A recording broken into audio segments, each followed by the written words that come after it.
শিশুদের সলিড শুরু করা নিয়ে মায়েদের মনে প্রচুর রকমের প্রশ্ন থাকে। কি দিয়ে সলিডটা শুরু করব?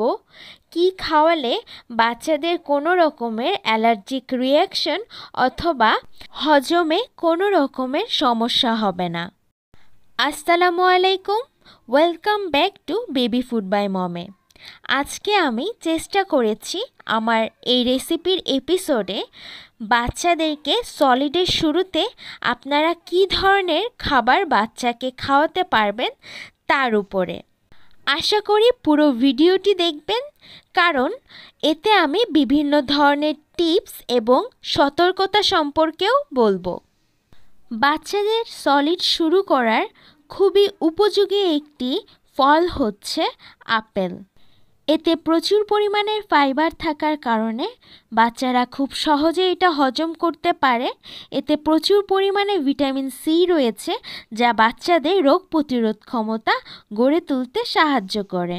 এটি বাচ্চাদের হাড় মজবুত করে, প্রচুর পরিমাণে শক্তি সরবরাহ করে, কোষ্ঠকাঠিন্য এবং ডায়রিয়ার মতন সমস্যা দূর করে, অনেকক্ষণ পেট ভরা রাখে এবং এটি হৃৎপিণ্ডের জন্য অনেক ভালো। তাছাড়া এটা বাচ্চাদের মস্তিষ্ক বিকাশেও সাহায্য করে। এবার জেনে নিব গাজর সম্পর্কে। গাজর বাচ্চাদের অ্যানিমিয়া দূর করে। এতে প্রচুর পরিমাণে ভিটামিন এ, বি, সি এবং ভিটামিন বি12 থাকে। তাছাড়া এতে প্রচুর পরিমাণে পটাশিয়াম এবং সোডিয়াম থাকে। এটি বাচ্চাদের দৃষ্টিশক্তিকে ভালো রাখে এবং বাচ্চাদের রোগ প্রতিরোধ ক্ষমতা বাড়াতে অনেক গুরুত্বপূর্ণ ভূমিকা পালন করে। আজকে আমি আমার রেসিপির এপিসোডে আপনাদেরকে দেখাবো আপনারা বাচ্চার 6 মাসের সলিডের শুরুতে কিভাবে আপেল এবং গাজর দিয়ে ফলের পিউরি বানিয়ে বাচ্চাদেরকে খাওয়াতে পারবেন। এই দুটি ফলই বাচ্চাদের জন্য অনেক নিরাপদ। এতে অ্যালার্জির কোনো সম্ভাবনা নেই এবং বাচ্চার ওজন দ্রুত বৃদ্ধি পাবে এই খাবারটিতে। চলুন রেসিপিতে যাওয়া যাক। অবশ্যই বাইরে থেকে কেনা ফল বা সবজি যাই হোক না কেন, বাচ্চাকে খাওয়ানোর আগে অবশ্যই তা 1 ঘন্টা পানিতে ভিজিয়ে ফরমালিন মুক্ত করে নেবেন।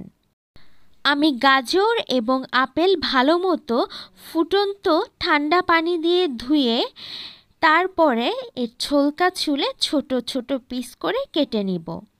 প্রথম ক্ষেত্রে আপনারা একসাথে বাচ্চাকে আপেল এবং গাজর দুটোই দিতে যাবেন না। প্রথম 3 দিন আপেলের পিউরি বানিয়ে বাচ্চাকে টেস্ট করে দেখবেন যে তার কোনো অ্যালার্জিক রিয়াকশন হচ্ছে কি না।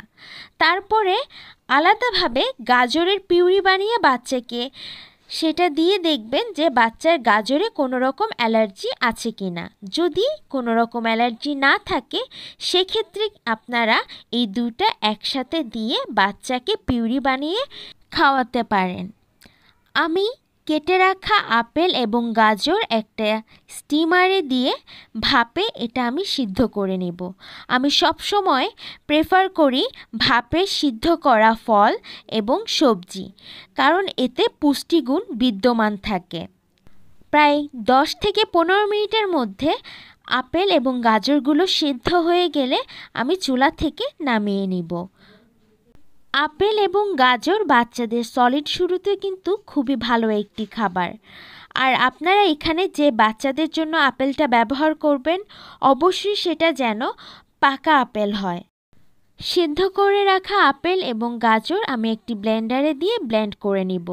আপনারা চাইলে এখানে হ্যান্ড ব্লেন্ডারও ইউজ করতে পারেন অথবা ম্যাশারও ব্যবহার করতে পারেন।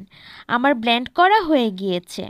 যেহেতু এটা বাচ্চার প্রথম সলিড, তাই চেষ্টা করতে হবে খাবারটা যেন একটু বেশি লিকুইড হয়। শক্ত খাবার বাচ্চাকে এ সময় দেওয়া যাবে না। এরপর আমি এতে সামান্য একটু ঘি অ্যাড করে দিয়েছি। এটা সম্পূর্ণ অপশনাল, আপনারা চাইলে ঘিটা অ্যাভয়েড করতে পারেন। এরপর এতে আমি 1 চামচের মতন ফর্মুলা মিল্ক অ্যাড করেছি। এতে বাচ্চা খাবারের টেস্টটা আরও ভালো মতো পাবে এবং মজা করে খাবে। একটা কথা সবসময় মনে রাখবেন, নতুন কোনো খাবার কিন্তু বাচ্চা সবসময় দেওয়ার সাথে সাথেই খেয়ে নেবে না। তার সেটার সাথে অভ্যস্ত হতে সময় লাগবে। তো নতুন কোনো খাবার বাচ্চা না খেলে হতাশ হওয়া যাবে না। 1-2 দিন পর পর আবারও সেই খাবারটা বাচ্চাকে দিয়ে ট্রাই করতে হবে। আমি আবারও বলছি, নতুন খাবার বাচ্চাকে দেওয়ার আগে অবশ্যই 3 ডেজ মেথড ফলো করবেন আর আলাদা আলাদাভাবে আপেল এবং গাজরের পিউরি বানিয়ে বাচ্চাকে দিবেন। যদি আপেল এবং গাজরে তার কোনো রকম অ্যালার্জিক রিয়াকশন দেখা না দেয়, সেক্ষেত্রে আপনারা দুটা মিক্স করে একত্রে খাওয়াতে পারেন। আশা করি আমার আজকের রেসিপিটা নতুন মায়েদের একটু হলেও উপকারে আসবে। উপকারে আসলে অবশ্যই লাইক, কমেন্ট, সাবস্ক্রাইব করতে ভুলবেন না। আল্লাহ হাফেজ।